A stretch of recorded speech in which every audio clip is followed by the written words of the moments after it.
Сәлем достар, бүгін сіздермен осындай әдемі растяжка жасайтын боламыз. Ол үшін бізге осындай стой растяжка қажет болады. Пиксарт бағдарламасына кіреміз, плюс бағдарламасын басамыз.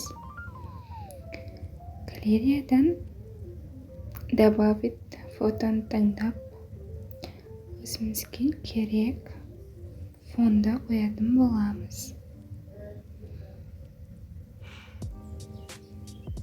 Міне дәл осы ораза айына арналған фонды орнатып, жан-жағын созып қоямыз.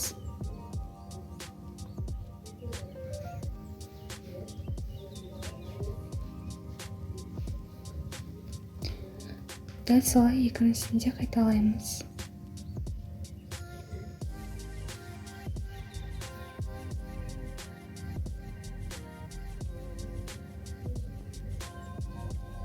Жан-жағына созып тегістеп аламыз.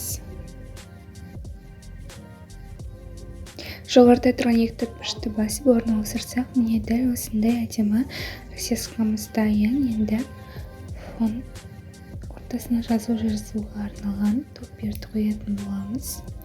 Ол үшін сақтап алған галереямыздағы фонымызды алып кеп қоямыз. Дәл осындай фонды қайдан аламын десеңіздер, менің телеграм каналыма тіркеліп, лайк басып, комментарий жазуды ұмытып кетпеңіздер. Екіншісінде дәл солай қайталайтын боламыз.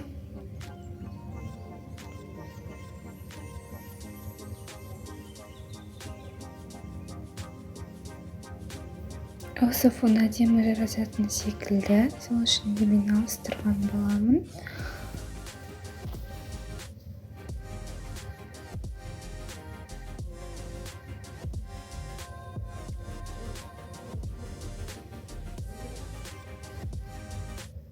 Таңдатып қоямыз. Үлкейтіп кішірейтуге болады.